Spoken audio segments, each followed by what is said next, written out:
O assunto não é novo, mas voltou a ser comentado após o documentário Como Viver até os 100 anos, Os Segredos das Zonas Azuis, da Netflix. Mas antes de tentar entender como vivem as pessoas naquelas 5 regiões, devemos nos perguntar se elas de fato vivem mais.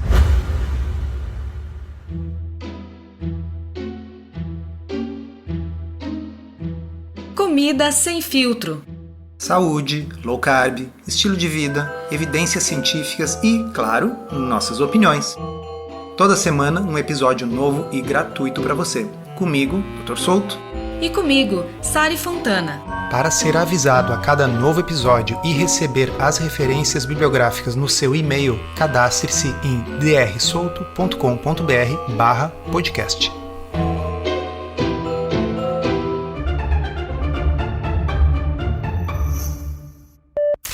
A maior parte do que sabemos sobre as pessoas muito idosas provavelmente está errada. As Blue Zones, em particular, são quase certamente uma farsa. Essa frase forte vem de uma entrevista do Dr. Saul Newman, um cientista que se dedica a estudar essas questões demográficas e que se dedica especificamente ao estudo dessa questão das Blue Zones há já alguns anos. Ele deu essa entrevista no The Conversation. Quem me seguia no falecido Twitter talvez lembre de quando eu tuitei os estudos do Dr. Newman anos atrás. Hoje em dia vocês encontram as minhas postagens no Blue Sky. Mesmo usuário, tá? JC Souto. Caso você não esteja por dentro do que são essas zonas azuis, vamos relembrar de onde é que surgiu esse assunto. Pois é, a maioria das pessoas já ouviu falar, e quem não tinha ouvido falar antes, ouviu falar mais recentemente por causa de um documentário do Netflix. Um documentário, enfim, que tenta desvendar quais seriam os fatores que ajudam a explicar a longevidade acima do normal observado nessas zonas. Mas da onde saiu essa ideia de zonas azuis? Como isso se criou? Acho importante que as pessoas saibam que isso não surgiu na literatura científica originalmente. Quem criou esse termo foi um jornalista da National Geographic em 2004, chamado Dan Buettner, que aliás é quem apresenta essa série no Netflix. E eles fizeram levantamentos demográficos baseados nas estatísticas nacionais, tá? Olhando lá certificados de nascimento e atestados de óbito para saber a longevidade das pessoas, e aí eles circulavam no mapa com caneta azul onde ficavam essas regiões. E resulta que eles encontraram 5 áreas: Okinawa, no Japão, Sardenha, na Itália, a península de Nicoya, na Costa Rica, Icária, na Grécia, e Loma Linda, na Califórnia. Então essas foram as 5 áreas que foram popularizadas por esse jornalista em 2004. Mas voltando ao argumento do Dr. Newman, que critica a existência das zonas azuis, por que, segundo ele, isso é uma fraude? Claro, eu pensei esse termo fraude lá da entrevista dele, porque ele é um termo forte, mas o que o Dr. Newman explica é que às vezes até é fraude, às vezes é erro mesmo, mas quando você vai pesquisar os registros, de fato, dessas pessoas com mais de 105 anos, muitos são erros na hora do registro, e em alguns casos, fraude. E aí você estaria me perguntando assim, tá, mas fraude por quê? Na maioria das vezes é a fraude de pensão ou fraude de aposentadoria. Imagina um desses vilarejos, a maior parte desses locais são vilarejos, são comunidades relativamente pobres, em que você tem uma pessoa idosa cuja aposentadoria ajuda a sustentar outros membros da família. E essa pessoa vem a morrer. Muitas vezes as pessoas não comunicam essa morte, não é registrado o atestado de óbito, de modo que a aposentadoria possa continuar sendo recebida como se aquela pessoa estivesse viva. Então, o Dr. Newman descobriu que em alguns locais, quando você vai pesquisar esses supercentenários, as pessoas que teoricamente têm mais de 105, 110 anos, mais de 80% dessas pessoas na realidade estão mortas. Elas simplesmente não foram registradas como estando mortas. Então isso acaba alterando dramaticamente esses dados demográficos. Um estudo de 2010 no Japão descobriu que 82% dos centenários registrados estavam, na verdade, mortos. O segredo para viver até os 110 anos? Não registre a sua morte. E veja, pessoal, no Japão não é exatamente um país bagunçado. E uma das coisas que o Dr. Newman comenta é que no Japão, os locais onde você encontra maior número de centenários são locais em que houve o maior bombardeamento pelas forças americanas durante a Segunda Guerra Mundial. Locais onde os registros de nascimento foram destruídos e, portanto, pode haver erro ou, mais uma vez, fraude na autodeclaração da data de nascimento. Quanto melhor são os registros, menos centenários e supercentenários tem. Newman e seus colaboradores foram atrás dos pouco mais de 500 supercentenários que existem nos Estados Unidos, e eles descobriram que apenas 7 tinham certidão de nascimento. E talvez um dos argumentos mais importantes dessa linha de pesquisa é a seguinte: até as pedras sabem, pessoal, todo mundo sabe que os indicadores socioeconômicos são talvez um dos maiores determinantes da saúde e da longevidade. Aliás, esse foi o assunto de um podcast recente, no qual a gente salientava que, se você comparar os bairros mais pobres da cidade de São Paulo com os bairros mais ricos da cidade de São Paulo, há uma diferença de quase 25 anos de longevidade do mais rico para o mais pobre. Então, é meio óbvio que, se você estiver pesquisando áreas onde tem maior pobreza, você vai encontrar uma menor longevidade. E, no entanto, as Blue Zones, regiões famosas pela suposta longevidade, são, na verdade, regiões com indicadores socioeconômicos baixos. Isso sugere, se isso fosse verdade, que a pobreza e não uma dieta especial seria o principal fator de longevidade nesses locais. Vocês entendem que isso é absurdo, que isso é impossível, né? Então, o que isso significa? É mais uma coisa que reforça a ideia de que a longevidade excepcional nesses locais está mais ligada a erros e fraudes. Áreas com menor desenvolvimento socioeconômico têm uma chance maior de ter registros inadequados, registros com erros, e de pessoas que tenham interesse econômico em praticar a fraude de pensão e a fraude de aposentadoria, né? Isso me lembra um pouco um argumento sensacional do falecido Carl Sagan, que dizia: vocês não estranham que sempre que os extraterrestres decidem visitar a Terra, ao invés de descer em Washington, em Bruxelas, ou quem sabe no meio da Times Square para ser visto pelo maior número de pessoas e dizer levem-me a seu líder, eles aparecem sempre para o Zé Arruela, lá no meio de uma estrada deserta, no meio do nada, sabe? Aí o ET viaja milhões de anos-luz e vai aparecer aonde? Em Varginha. O que o Carl Sagan queria dizer? Que alegações extraordinárias requerem evidências extraordinárias. Então, o testemunho de algumas pessoas no meio da madrugada, numa hora que elas estão com sono, num local isolado, não é suficiente para eu acreditar que uma civilização extraterrestre tenha chegado até a Terra. Agora, sim, se milhões de pessoas assistiram isso na Times Square, é melhor da gente considerar. Então, se a gente tivesse registros excelentes em áreas super desenvolvidas do mundo em que esses registros são confiáveis, mostrando que ali há uma concentração excepcionalmente alta de supercentenários, isso é bem mais fidedigno do que quando a gente constata que os supercentenários tendem a se concentrar em regiões onde as pessoas não têm certidão de nascimento, ou onde os registros foram destruídos por bombardeios, ou em áreas em que a fraude de pensão é muito comum.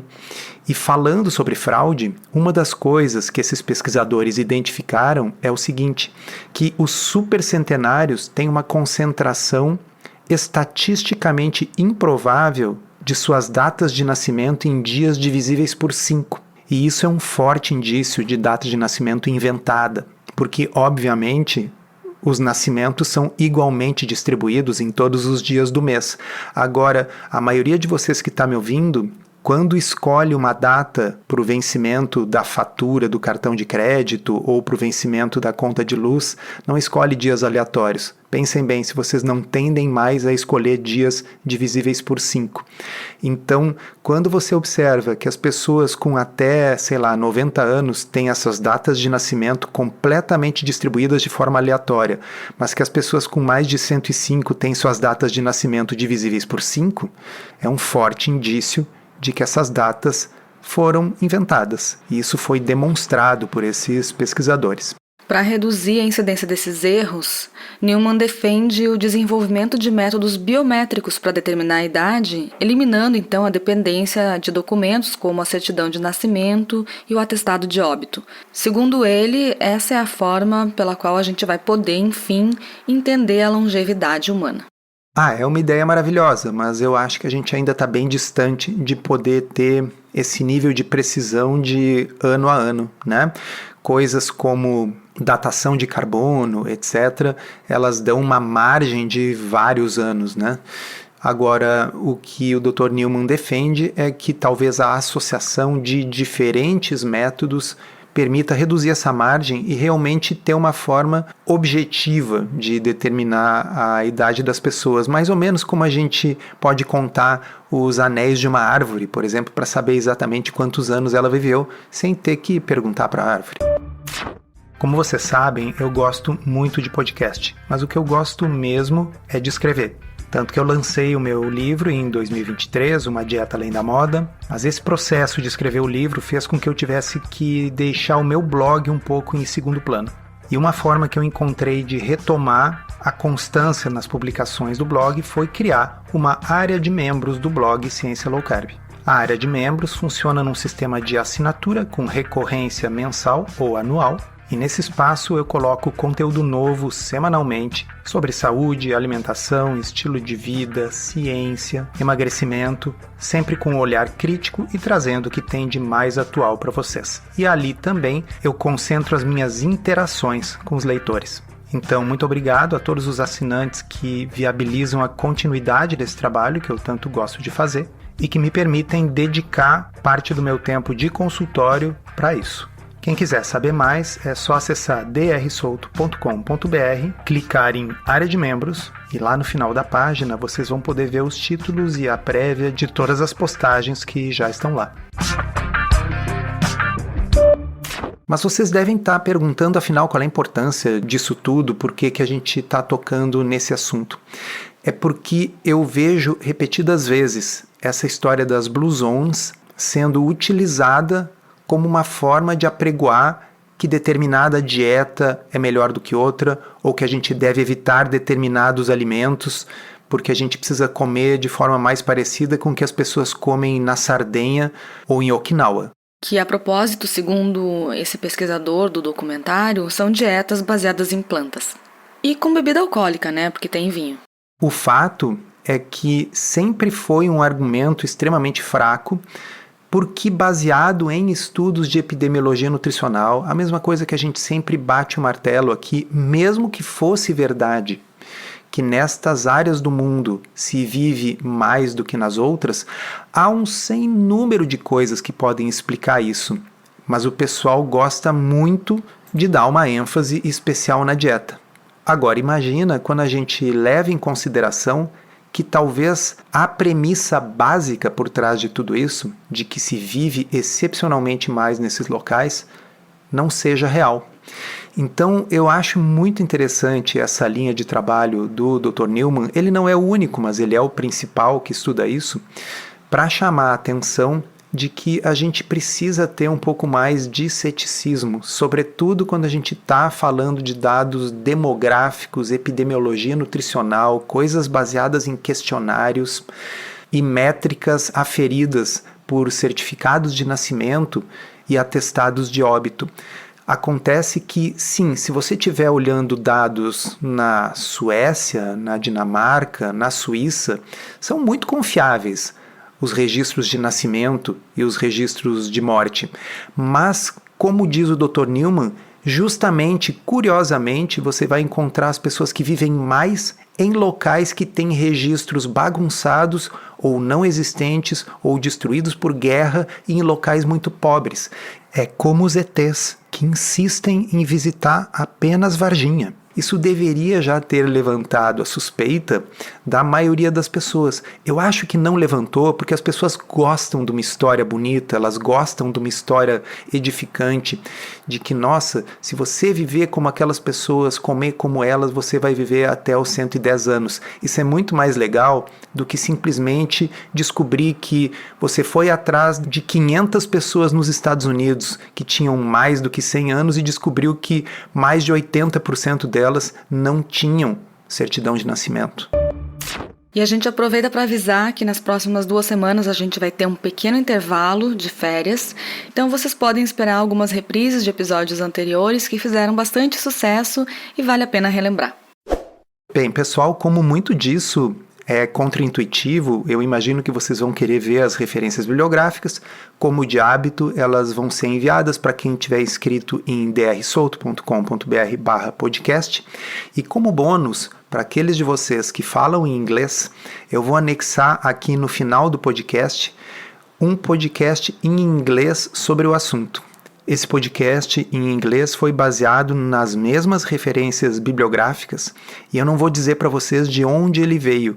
No próximo episódio do Comida Sem Filtro, eu conto para vocês da onde eu obtive esse podcast.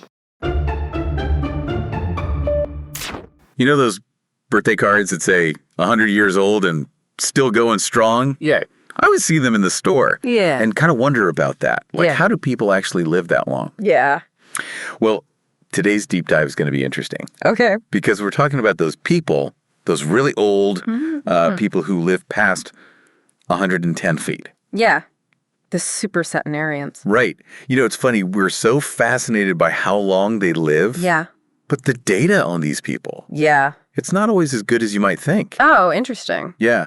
So, like, what are we talking about then? Like, is this all fake news? Well, we're going to look at 2 papers today that really make you think about this stuff. The first one is called Supercentenarian and Remarkable Age Records Exhibit Patterns Indicative of Clerical Errors and Pension Fraud.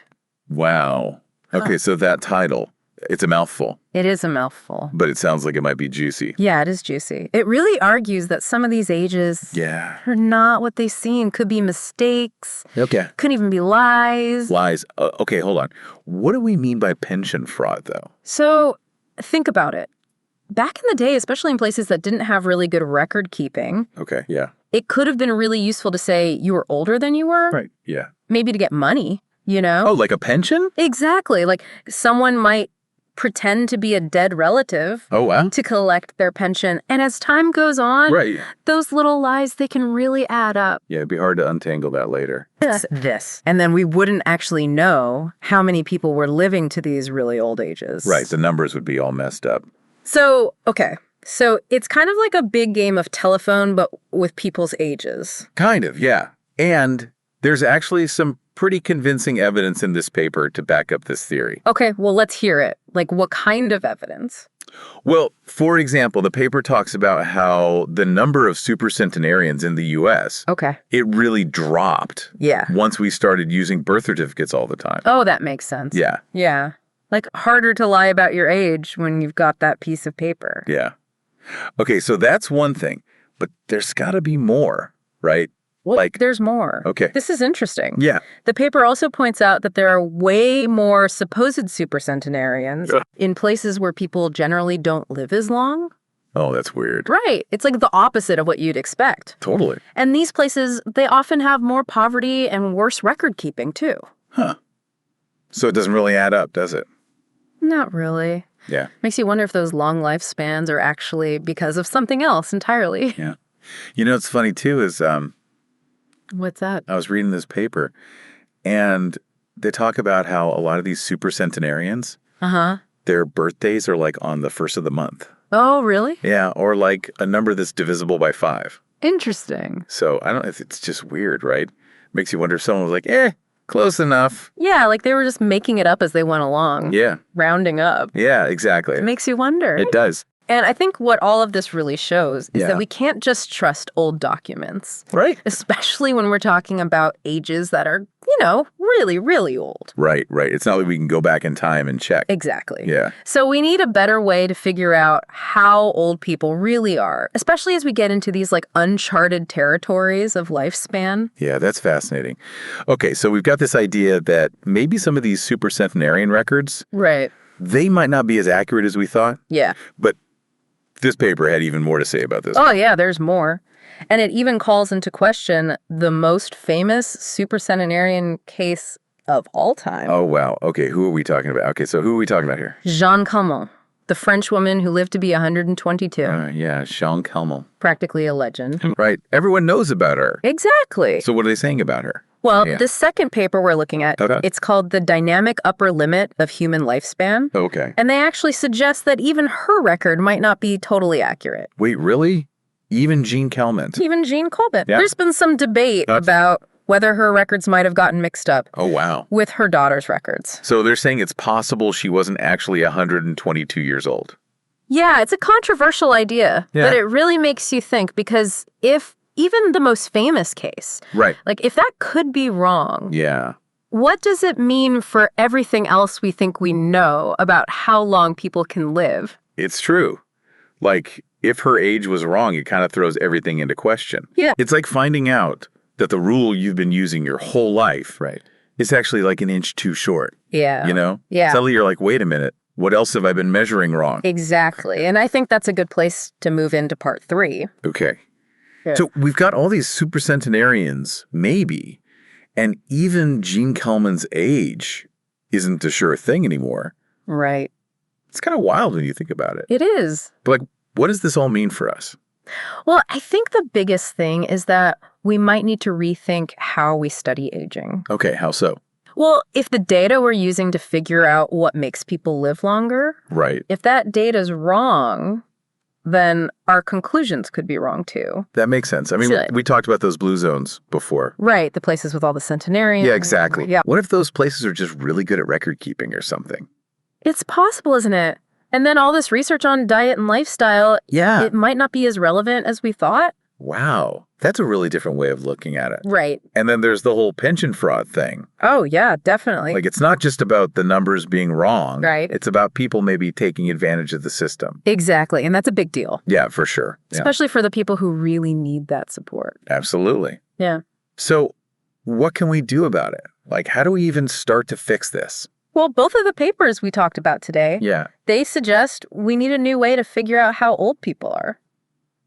Okay, instead of just using documents. Right. Like, what if we could look at someone's cells and see how old they really are? Whoa, is that even possible? It's getting there. There are these things called epigenetic markers. Epigenetic markers. Yeah, they're like little clocks inside our DNA, Oh, wow. and they can tell us someone's biological age. So even if someone's birth certificate says they're 115, Right. these markers could tell us if they're actually younger or older. Exactly. That's incredible. It is pretty amazing. Well, like science fiction, but real. I know, right? Okay, so we've gone from questioning those 100 years old birthday cards Yeah. to talking about like the future of aging research. I told you this would be an interesting one. You weren't kidding. This has been a wild deep dive. It has. And you know what I think the craziest thing is? What's that? We might actually be able to measure age as precisely as we measure temperature one day. I know, it's crazy to think about. It really is.